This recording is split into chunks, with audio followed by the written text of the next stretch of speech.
This nugget is the first of 5 on the 5 process groups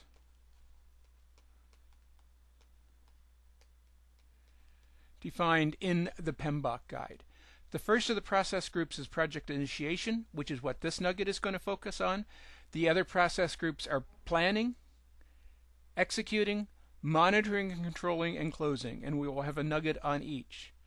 The process groups are a substantial variation from where we have been focused on in this series so far. So far in this series, our focus has been on the knowledge areas, the scope, the time, the cost, the quality, and so on. The knowledge areas where we've been focused on are outlining the core project management principles, or the core project management disciplines upon which we as project managers rely. This is what we do. The knowledge areas are what we do. We do scope, we do time, we do cost, we do quality, etc., management. The process groups put the information learned within, contained within those knowledge areas into play. Now, the PMBOK guide also very strongly differentiates between these process groups and a project lifecycle. Project initiation is what we as project managers do during project initiation. It is not necessarily a phase and a life cycle. As a matter of fact, it differentiates strongly from that in that we should be doing project initiation at the beginning of each major phase in our life cycle. So if we were in a construction project, as we move from design into the build, we would go through project initiation. As we go through from build into acceptance, we would go through another project initiation. And similar with the other process groups, planning is a continuous process. We don't just do planning once in a project, we do planning perpetually as we deal with changes. So again, the process groups put what we do as project managers, are defined in the knowledge areas, but the process groups put what we do as project managers into play. Sounds like a life cycle, very related to a life cycle, but not totally a life cycle because, again, we do project initiation at each key milestone or after each key milestone in our project. We do planning continually and so on. Now, I hope that is somewhat clear. It is certainly a concept of the PMBOK guide, the differences between the process groups and the knowledge areas, that a lot of people have some difficulty grasping. Knowledge areas are what we do. Process groups are putting the knowledge areas into action. And I hope that is somewhat clear. The key aspect of project initiation is the development of or the revalidation of the project charter. The project charter defines what, at a high level, 30,000 foot level, what the project is.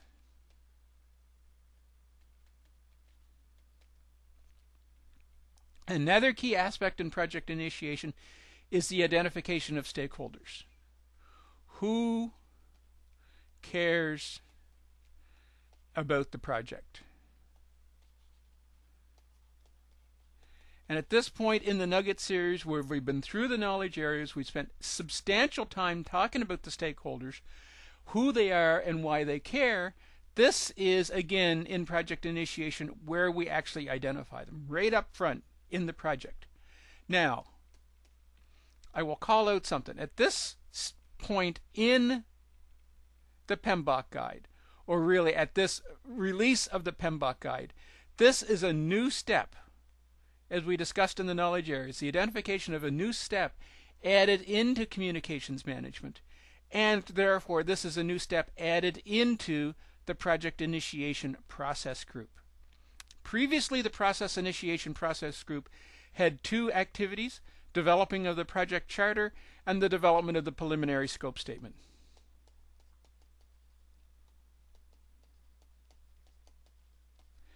In this release of the PMBOK guide, the preliminary scope statement has been deleted as a discrete activity, and in fact, the work contained in the preliminary scope statement has simply been combined into the project charter. as we go through the details of this nugget, I am going to leave the concept of the preliminary scope statement in the nugget itself. Again, to try to bring some points of reference back to existing project management practitioners who are used to this concept of a preliminary scope statement, recognizing that in this release the preliminary scope statement is no longer a discrete entity, but the concept of the material contained in the preliminary scope statement has simply been rolled into the project charter. So with that all said, project initiation has two processes now: developing of the project charter, which contains what used to be called the preliminary scope statement as well, and the new process of identifying of the stakeholders. In more detail, initiating is all about defining the business need, truly understanding exactly what the business requirements are. Again, at the 30,000 foot level, remembering we're still in initiating, we're not in detailed planning, but we need to understand the business requirements, the business need, at sufficient level of detail at the 30,000 foot level to ensure that our project is going to be able to satisfy the requirements. It's no good initiating a project to do X if it's impossible to do X, or if the cost or time to do X is going to be so prohibitive that the business will not sponsor it. So it's critical that you understand the business need. Even more critical is the identification of the project sponsor. You need to identify up front, before the project starts, before planning even starts, who the project sponsor is. The project sponsor needs to be a business unit person. The sponsor must be from the business. The sponsor must have sufficient authority. The sponsor must have sufficient budget. The sponsor must have sufficient power to ensure that your project will be a success. Having a valid business need is great, but until you have a business sponsor, someone with the will, someone with the power, someone with the budget, someone with the ear of the senior management for the organization, if you want to look at it that way, to ensure the project gets the attention, the money, the resources that it needs to be a success, your project will never be a success. The sponsor must be identified, and the sponsor must be the right sponsor. Power, authority, need. Ideally, in initiating, you will assign the project manager. You yourself will get assigned to the project during initiating, and you will carry through the project until termination. Assigning the project management earlier than later is very important. The PMBOK insists that the project manager is assigned during the initiation process. I agree 100% with that PMBOK definition. The earlier the project manager is assigned to the project, the more ownership, the more understanding, the more continuity, the more the project will have. So as the PMBOK insists upon, I agree, assigning the project manager is an activity that should take place during initiating. Unfortunately, my experience has been, and maybe I've just worked with all of the wrong companies, my experience has been that the initiating process often happens either without a focused project manager. It's simply a series of activities that happens within the business to get the project approved, or the project manager assigned during initiating is not the project manager who carries through and delivers the project simply because of other commitments, simply because of potential time lapse between when the project initiation processes take place. The project is initiated, the project charter is prepared, presented to senior management in a series of time. It may be weeks, it may be months within the organization before the project is officially approved and we go into the planning process. So often the project manager involved with initiation has gone on to other projects, and a new project manager is assigned to carry on and fulfill the project. Acceptable, but not ideal. Ideally, a project manager is assigned during initiation, and that project manager carries that project through to final termination. Once we have the sponsor identified, once we have the project manager identified, and we have the business needs documented at the appropriate level, we need to identify who the project stakeholders are. It's great to say we have the sponsor with the power, the authority, the money, We need to know who the other significant stakeholders are going to be. Who truly cares about this project? Who's going to be impacted by this project? And probably as important, or maybe even more important, who are the opponents to this project? Who truly would prefer to have this project not be initiated? Who would prefer to have the funds for this project diverted to their business unit? You need to go through and identify all of the stakeholders, people impacted by, people who can favorably support your project, and people who will potentially negatively support your project. Get those identified so you can start to take the appropriate actions during the initiation process to support and manage the supportive stakeholders and to manage and encourage the non-supportive stakeholders. This is all part of justifying the project, ensuring that the eureka moment that we just discussed is justifiable, that the project is reasonable, that it is doable, that the funding for the project is available, that the cost justification for the project, the cost-benefit analysis is realistic, and that senior management will truly buy in and support the project. That's what initiating is all about. The challenge I've had with initiating in my career to date is often many of these steps are not, and I'm going to say formally done in the organization.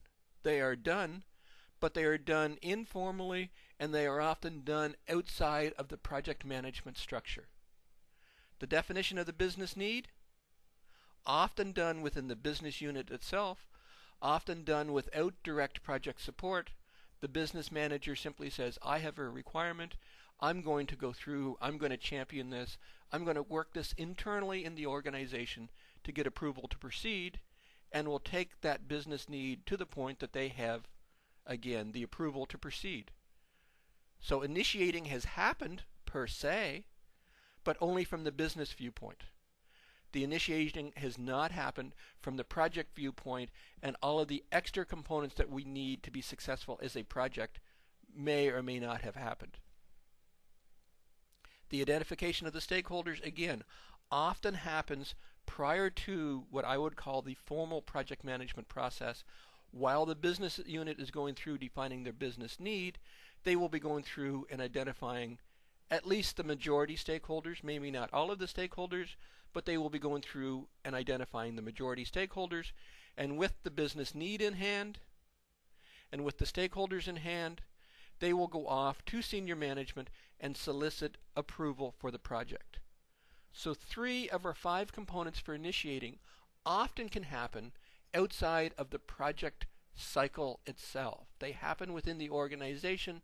It may be part of a strategic planning process. It may be part of an overall business unit planning process.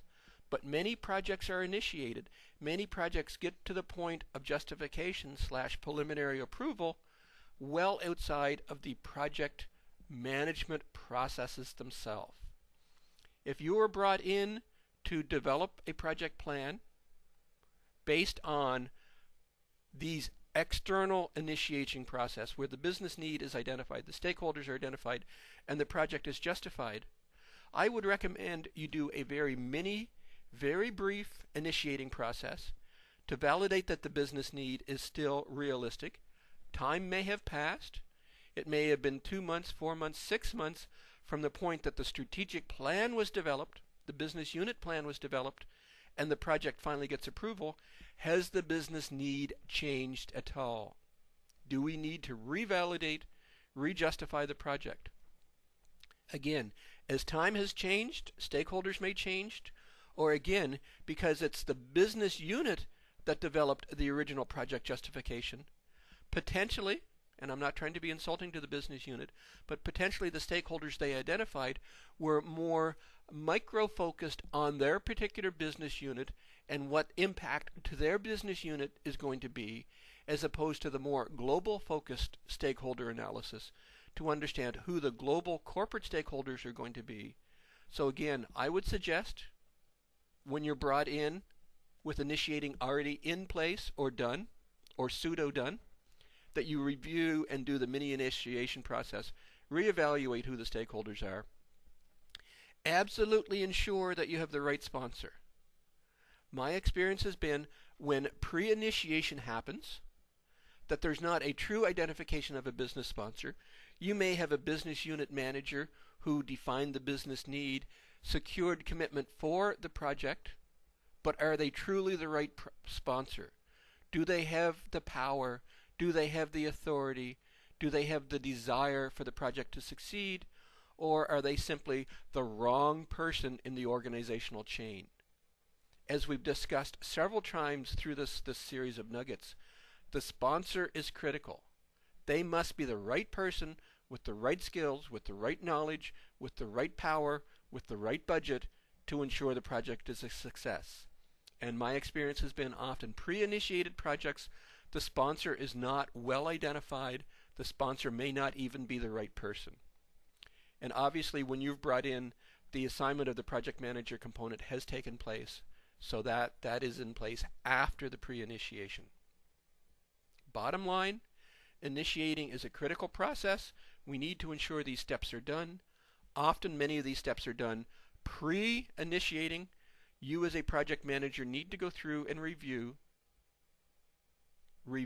not redo, but review these steps to ensure that the passage of time, that the identification of additional information through a more complete, more thorough analysis by the identification of the appropriate sponsor, that there have not been subtle changes to the overall project requirements, and re-solicit justification for the project, re-solicit approval for the project. The project charter is the key deliverable from project initiation. The project charter defines the business requirements. The project charter defines the project from the business viewpoint. The project charter should be absolutely focused on the business activities, the business requirements, what the business hopes to achieve from the project, what the benefits the business will get from the project. So as with any formal deliverable, and this is a formal deliverable, we need to include an introduction. The high-level executive summary, if you want to use that terminology, describing what the project charter is all about. You need to recognize that the project charter is going to go very high in the organization. You need to spend significant time, significant attention to crafting the project charter well. You need to ensure that the project charter is well written, and that probably most importantly, this introduction, this executive summary, is well written, is a very powerful, very complete executive summary in 1 to 2 pages, absolutely outlines everything about the business requirements and everything about the project to ensure that it receives the attention of senior management and that it receives the attention it needs to get the approval to proceed to the next stage, which is planning. Although you, the project manager, are typically going to be responsible for developing the project charter, you need to develop the project charter in absolute harmony with your business sponsor. The business sponsor is the person with the need, the business sponsor is the person with the pain that needs the project to satisfy. You need to work with that business sponsor to develop this project charter. The main component to the project charter is going to be the business objectives. Here is the business requirements. Here are the current problems that are being encountered in the business. Here are the anticipated recommendations. Here are the recommended solutions for the project. Here is how the business is going to benefit from the project. Again, this business objective needs to identify the problems, the solutions, and the benefits. Why is our company going to be more successful? Why is our company going to provide better customer service? Why is our company going to be more financially successful? Why is our company going to be able to increase sales, decrease inventory costs?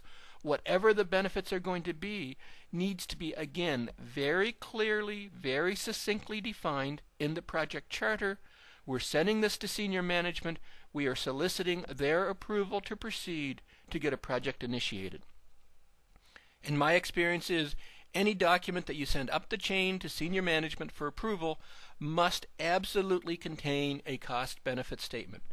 It's wonderful to say we have a business problem and we have solutions and here are the benefits, but management isn't going to approve, or at least my experience with management is, they're not going to approve any document for committing of funds, committing of resources, until they know what the overall cost benefit is going to be. If I spend $50,000, $200,000, $300,000 on this project, am I going to get my money back? Is it a 1-year payback, a 2-year payback, a 5-year payback, a payback based on tangible benefits, a payback based on intangible benefits? How will I know that I am taking the right actions, committing the right financial resources, committing the right human resources to the project to ensure that the project is going to succeed? The project charter is your first communication to senior management that says there is a business problem, we need a project to satisfy that business problem, and with this preliminary cost benefit statement we have a solution to the business problem. My recommendation is, and this may not be appropriate in all organizations, is you need to get formal approval, i.e. a signature line, and on that signature line I, the project manager, will sign my name. What a signature, eh? There will be another signature line where the business sponsor will sign their name. So I think it's important in a project charter that the authors will sign their name that says, we believe in this document, we support this document by affixing our signature to this document. I, Steve Casely, I, business sponsor, agree that this is a valid, realistic, I'm putting my name to it, I'm putting my signature to it, and then there needs to be additional signature lines for senior management.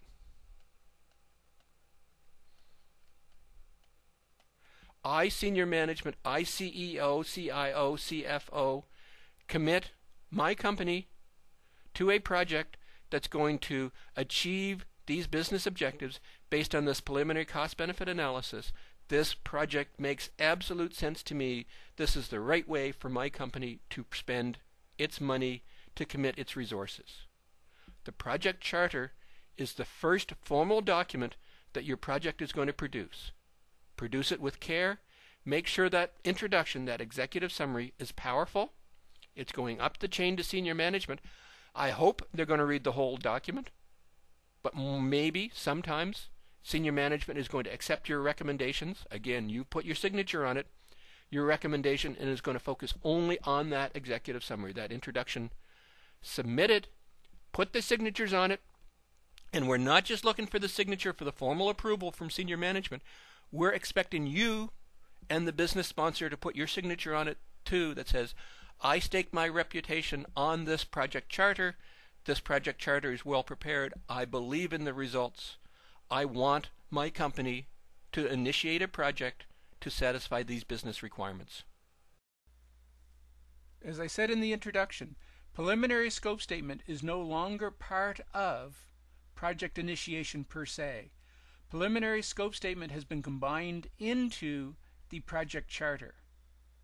I've left this in the nugget for the sake of continuity. For those of you who have been practicing project management for some time and are familiar with the term project scope statement, I've left it in here to provide that familiarity. But as you move forward in PMBOK version 4, as you move forward with passing your PMP, you need to realize that all aspects of the preliminary scope statement are now combined into the project charter. So current situation, project requirements, project schedule, assumptions and constraints, and risks are not part of a separate document called preliminary scope statement. They will be part of the master deliverable that we're now calling the project charter, the high-level view of our project. So the first step will be the current situation. A large component for the current situation should be able to be extracted directly from the project charter. What is the current business problem? Again, you may want to provide a little more detail into this. This is going to be the preliminary document that's going to feed into your detailed project plan. So what are all of the problems as opposed to the high-level problems that would be documented in the project charter. Once you understand the current situation, what is in place now, what's working, what's broken, what needs to be fixed, what are the future requirements that are required by the business, we can start to define what the project scope itself is. Here in the preliminary scope statement, we're calling it project requirements, but it's really the scope. What does this bread box look like? How big is the bread box? What's the bread box going to be made out of? How is the bread box going to be used? We're developing the preliminary scope statement for our project. How is the new inventory management system going to operate? What other subsystems does the inventory management need to work with? Who are going to be the primary users? What business units are going to be affected by it? We're defining the specific project requirements. Based on that, you go to your project manager kit box and you develop a high-level project schedule. Why do I refer to the project manager kit box? You need some support to develop this preliminary project schedule. Remember, we're still in preliminary. We have not developed a detailed work breakdown structure. We're at the preliminary stage. Based on experience in my organization, a project of this magnitude would take 3 months in analysis, 6 months in design, 10 months in development. Based on my experience, or based on industry experience, or based on estimating parameters I have gotten from the internet, or from trade periodicals, or from that's your project manager's toolbox, you're going to develop the preliminary project schedule that says phase 1, 6 months. Phase 2, 9 months. Phase 3, and so on. It's more detail to support the preliminary cost-benefit statement that you put together in the project charter, but it's not a complete WBS that's going to be developed in project planning itself. Critical at this point is to document the assumptions and constraints. Here are the assumptions that I've made. This system is going to be based on these 4 business functions. Here's the assumption that I've made. There will be a package to satisfy 2 functions, etc. Here are the constraints. This system must be in place before year end. You're starting to define the specific assumptions that you've done in preparing your preliminary scope. You're starting to define specific constraints that the business have in place for the project to be successful. And leading directly from that is the identification of the preliminary project risks. Based on the information I have at hand now, while I've developed the preliminary scope statement, here are the risks. I think there is a technology risk. I think there is a training risk. I think there is a business acceptance risk. I think there is a financial economic risk. You're starting to identify the preliminary. Remember, watch your level of detail. You're still in initiating, you're still in preliminary, but you're trying to provide sufficient clarity to ensure that the final acceptance of the initiating process, that the final approval to proceed into detailed planning is based on a great deal of reality to ensure that you're not initiating the wrong projects, to ensure that you're initiating only the right project. This concludes the first of 5 nuggets on the process groups as defined in the PMBOK guide. This process group is called Project Initiation. Project Initiation is all about reviewing the backlog, reviewing potential projects, and ensuring that the right projects get initiated and that the wrong projects get, and I'm going to use the word killed. Or probably a more politically correct statement would be that the wrong projects do not get initiation. Project Initiation's key deliverable is the project charter. The project charter provides the 30,000 foot level of the project. It's the high level statement of the scope, the high-level statement of the budget, the high-level statement of the schedule, the high-level statement of the assumptions and the risks and the constraints. It provides that 30,000-foot view of our project, presents it at sufficient detail, including the budget, that allows senior management to initiate the right projects and to discover the wrong projects and get them terminated or not approve them, so they never end up consuming precious corporate time. The other key aspect to project initiation, and this is new in this release of the PMBOK guide, is the identification of the stakeholders. Who cares about the project? Who are the key stakeholders? From the business, from senior management, from our competitors, from our suppliers, from our customers. Who are the people that our organization interacts with that are going to influence the direction of the project? With project initiation properly done, our organization is going to work on the right projects, and the right projects are going to proceed into the next process group, which is planning. This concludes our nugget on project initiation. I hope this video has been informative for you, and thank you very much for viewing.